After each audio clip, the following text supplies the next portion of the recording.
प्रिय छात्रों, आपका हमारे इस चैनल में स्वागत है।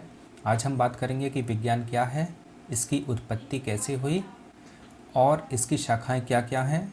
इसके साथ ही हम जानेंगे कि विज्ञान का हमारे दैनिक जीवन में क्या महत्व है। तो चलिए आरंभ करते हैं। सबसे पहले हम जानते हैं कि विज्ञान क्या है। आप यहाँ देख पा रहे हैं विज्ञान लिखा हुआ है। विज्ञान क्या है? सबसे पहले हम इसकी व्युत्पत्ति समझते हैं। इसका सामान्य अर्थ जो है विज्ञान, इसको यदि हम देखें तो ये दो अन्य शब्दों से मिलकर बना है। एक तो है विज्ञान और एक तो है वी और दूसरा है ज्ञान, अर्थात वी और ज्ञान, इन दो शब्दों से ये विज्ञान शब्द बना हुआ है। और यहाँ पर दोनों का यदि हम अर्थ देखें तो वी का आशय है विशेष और ज्ञान अर्थात ज्ञान। हम कह सकते हैं कि विशेष ज्ञान ही विज्ञान है। इसको सरल शब्दों में कहें तो किसी भी विषय का विशेष ज्ञान, किसी भी विषय का विशेष ज्ञान जो हमें किसी भी प्रविधि से प्राप्त हो, किसी भी तरीके से प्राप्त हो या हम उसे अर्जित करें।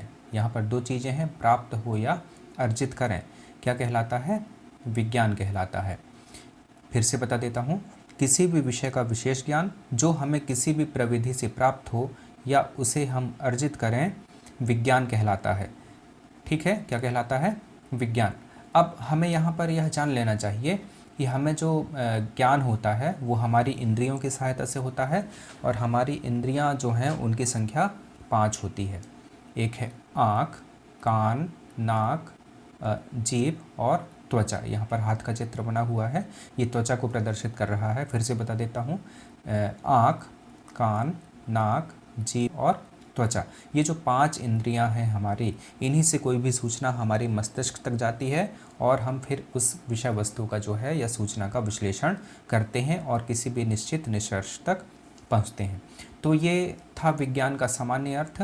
सामान्य अर्थ के अंतर्गत ये जो हमने शब्द देखा विज्ञान, ये दो शब्दों से मिलकर बना है, वी और ज्ञान, अर्थात विशेष ज्ञान।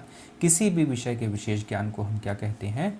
विज्ञान कहते हैं। आगे देखते हैं इसका विशिष्ट अर्थ। विज्ञान का विशिष्ट अर्थ, अभी तो हमने सामान्य अर्थ देखा था, पर हम अब विशिष्ट अर्थ की बात करते हैं। विशिष्ट अर्थ को देखें तो इसकी व्युत्पत्ति, यानी कि इस शब्द की उत्पत्ति, किस शब्द की उत्पत्ति? विज्ञान शब्द की उत्पत्ति अंग्रेजी भाषा के शब्द साइंस से हुई है। और ये जो साइंस है, लैटिन शब्द साइंटिया से बना है। किससे बना है? साइंटिया से बना है। साइंटिया ये एक लैटिन शब्द है और इससे बना है साइंस। तो ये जो साइंटिया शब्द है, लैटिन शब्द, इसका अर्थ है टू नो, यानी जानना। क्या होता है? जानना। साइंटिया जो लैटिन शब्द है उसका आशय है जानना, और ये जो साइंस शब्द है इसी साइंटिया से बना है। तो निश्चित रूप से हम कह सकते हैं कि साइंस का आशय भी क्या हुआ? टू नो, यानी कि जानना। साइंस का अर्थ भी हुआ टू नो, यानी जानना। किसी भी विषय के बारे में विस्तार से जानना, विशिष्ट रूप से जानना, वो क्या है? विज्ञान है। ये होता है विशिष्ट अर्थ। अब देखते हैं जो यहाँ पर लिखा हुआ है, आप देख पा रहे हैं दूसरे शब्दों में, अर्थात जो हमने अभी देखा विज्ञान का सामान्य अर्थ और विशिष्ट अर्थ, उसी को हम कह सकते हैं कि किसी भी तथ्य, किसी भी सूचना के बारे में विशेष रूप से जानना ही क्या है? विज्ञान है। विशेष रूप से जानना, सामान्य रूप से नहीं, विशेष रूप से जानना ही क्या है? विज्ञान है। विशेष रूप से जानना ही क्या है? विज्ञान है। ठीक है, उदाहरण के लिए हम देखते हैं, हम अपने मोबाइल फ़ोन के बारे में सामान्य रूप से तो जानते हैं, उसे हम सभी चलाते हैं, फ़ोन लगाते हैं, रिसीव करते हैं, कई सारे एप्लीकेशन को हम इंस्टॉल करते हैं और उस पर काम करते हैं। तो ये तो सामान्य जानकारी है, हमारी सामान्य प्रविधि के अंतर्गत ये हम सब चीज़ें करते हैं। लेकिन यदि हम इसके बारे में विस्तार से और विशिष्ट रूप से जान जाएँ कि ये कैसे बनता है, इसमें कौन सा मैकेनिज़्म काम करता है, इसमें कौन कौन सी वस्तुएँ लगती हैं, क्या क्या इसमें तकनीकी काम करती है, यदि ये हम जान लें तो ये जो ज्ञान है हमारा, ये क्या कहलाएगा? विज्ञान कहलाएगा। क्या कहलाएगा छात्रों? विज्ञान कहलाएगा। ठीक है, फिर से बता देता हूँ, उदाहरण यहाँ लिखा है, हम अपने मोबाइल फ़ोन के बारे में सामान्य रूप से तो जानते हैं, लेकिन इसके बारे में यदि हम विशिष्ट रूप से जान लें, इसके कार्यकलाप, इसकी जो तकनीक है इसको जान लें, ये काम करता है, इसके बारे में जान लें, तो ये क्या कहलाएगा? विज्ञान कहलाएगा। देखिए क्या होता है, हम अपने आसपास बहुत सारी घटनाएं देखते हैं।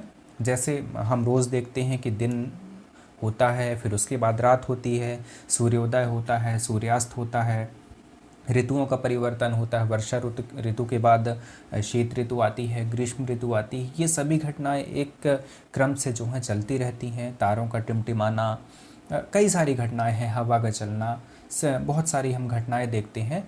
और इन सभी घटनाओं का जब हम प्रेक्षण करते हैं यानी कि उसको देखते हैं तो हम पाते हैं कि इनमें कहीं ना कहीं कोई ना कोई क्रम है और किसी न किसी सिद्धांत या नियम के आधार पर ये घटनाएं घटित होती हैं, है ना। जब हम इन सभी घटनाओं का प्रेक्षण करते हैं यानी कि उसको देखते हैं, उसमें अपने सुसंगत तर्क समाहित करते हैं यानी कि उसमें लॉजिक लगाते हैं। क्या लगाते हैं? लॉजिक, यानी तर्क लगाते हैं, समाहित करते हैं, समावेश करते हैं अपने तर्कों का। फिर से देखो, प्रेक्षण करते हैं, तर्क लगाते हैं, उन पर प्रयोग करते हैं यानी कि एक्सपेरिमेंट करते हैं। वह प्रयोग चाहे प्रयोगशाला में हो, चाहे बाहर हो, है ना, या किसी भी तरह से किसी प्रकार का कोई हम प्रयोग करें और उसके पश्चात उनका विश्लेषण यानी एनालिसिस करते हैं, तब हम पाते हैं कि हमारे ज्ञान में निरंतर वृद्धि होती है। हम जितना ज़्यादा प्रेक्षण करेंगे, जितना ज़्यादा उसमें तर्क लगाएंगे, है ना, और जितना ज़्यादा प्रयोग करेंगे और जितना अधिक विश्लेषण करेंगे, तो उतना ही उसी अनुक्रम में हमारे ज्ञान में निरंतर वृद्धि होती है। क्या होती है? ज्ञान में निरंतर वृद्धि होती है। और यही वृद्धि एक समय विज्ञान अर्थात विशेष ज्ञान का स्वरूप धारण कर लेती है। विज्ञान अर्थात विशेष ज्ञान का स्वरूप धारण कर लेती है। इस तरह हम देखते हैं कि विज्ञान अर्थात विशेष ज्ञान में निम्न बातें आवश्यक होती हैं। कौन कौन सी बातें? देखिए यहाँ पर सबसे पहला है प्रेक्षण यानी अवलोकन। अवलोकन, है ना, किसी भी विषय वस्तु को, किसी भी घटना को जब हम देखते हैं, उसको अनुभव करते हैं हमारी इंद्रियों की सहायता से, तो वो क्या कहलाता है? अवलोकन कहलाता है। क्या कहलाता है? अवलोकन, ऑब्जर्वेशन, जिसको हम अंग्रेजी में कहते हैं। अब क्या होता है, इसके बाद जब हम अवलोकन कर लेते हैं तब उसमें हम अपने तर्क लगाते हैं यानी कि लॉजिक लगाते हैं कि अमुक घटना या फला घटना क्यों हो रही है, कैसे हो रही है, किस क्रम से हो रही है, क्या इसमें कोई गणितीय संबंध है, इत्यादि इत्यादि। तब हम इस जो क्रियाकलाप है उसको तर्क की संज्ञा देते हैं, इसको हम लॉजिक कहते हैं। इसके बाद है प्रयोग। ठीक है, हम तर्क लगाते हैं, उन घटनाओं पर एक्सपेरिमेंट करते हैं, प्रयोग करते हैं। क्या करते हैं? प्रयोग करते हैं, चाहे वो लैब यानी अपनी प्रयोगशाला में हो, चाहे किसी भी तरह से हो, उस पर हम प्रयोग करते हैं और उसका विश्लेषण करते हैं। क्या करते हैं? विश्लेषण। ठीक है, क्या करते हैं? विश्लेषण। परीक्षण करते हैं, तर्क करते हैं, प्रयोग करते हैं, विश्लेषण करते हैं और फिर एक निश्चित निष्कर्ष तक हम पहुंच जाते हैं यानी कि हमारे सामने एक निश्चित जो है रिजल्ट आता है, हमारे सामने एक निश्चित परिणाम आता है और इन परिणामों के आधार पर हम नियम या सिद्धांतों का प्रतिपादन करते हैं। हम या कोई भी वैज्ञानिक हो, नियम या सिद्धांतों का प्रतिपादन करते हैं। ठीक है, तब ये कहलाता है विज्ञान। वैज्ञानिक नियम और वैज्ञानिक सिद्धांत यही होते हैं जो कि प्रेक्षण, तर्क, प्रयोग, विश्लेषण के आधार पर किसी निश्चित घटना के जो सिद्धांत है या कारण हैं उनको वो प्रतिपादित करते हैं। ठीक है, अब छात्रों प्रश्न ये उठता है कि विज्ञान क्यों है, मतलब विज्ञान क्यों, विज्ञान की आवश्यकता क्यों है हमें, है ना, विज्ञान की आवश्यकता क्यों है।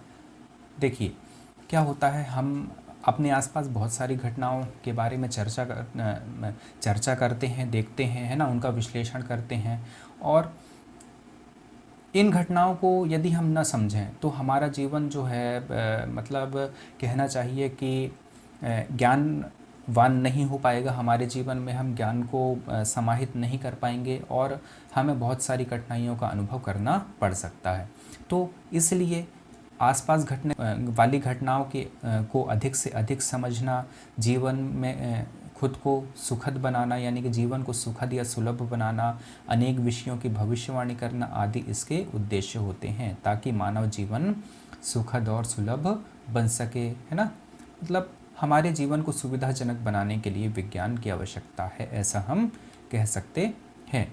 जैसे गर्मी में पंखा कूलर की आवश्यकता होती है, एसी की आवश्यकता होती है ना, बिल्डिंग भी बनती हैं, उनमें मतलब जितनी भी चीज़ें हैं सभी चीज़ें उनमें विज्ञान निहित है। हम समझ सकते हैं कि विज्ञान की आवश्यकता क्यों है। अब हम देखते हैं विज्ञान की शाखाओं के बारे में। ठीक है, विज्ञान की शाखाओं को दो वर्गों में विभाजित किया गया है, पहला है भौतिक विज्ञान और दूसरा जीव विज्ञान। पहला है भौतिक और दूसरा जीव विज्ञान। भौतिक विज्ञान के अंतर्गत भौतिकी यानी फिजिक्स, रसायन यानी केमिस्ट्री, गणित यानी मैथमेटिक्स, भूविज्ञान जियोलॉजी, है ना, एस्ट्रोनॉमी, कंप्यूटर साइंस, भौतिकी, रसायन, गणित, भूविज्ञान, खगोल विज्ञान, कंप्यूटर विज्ञान आदि आते हैं। जबकि जीव विज्ञान में जीव विज्ञान, वनस्पति विज्ञान, जीव विज्ञान मतलब प्राणी विज्ञान, या इसको प्राणी लिखना चाहिए था, प्राणी विज्ञान, वनस्पति विज्ञान, जीव विज्ञान की शाखाएं हैं। प्राणी विज्ञान, वनस्पति विज्ञान, पर्यावरण विज्ञान, ये सब जीव विज्ञान के अंतर्गत आते हैं। ठीक है।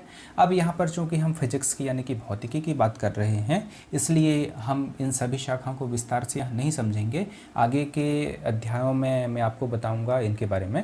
अभी हम देखते हैं भौतिकी के बारे में, है ना। भौतिकी, फिजिक्स क्या होता है कि उत्पत्ति अंग्रेजी के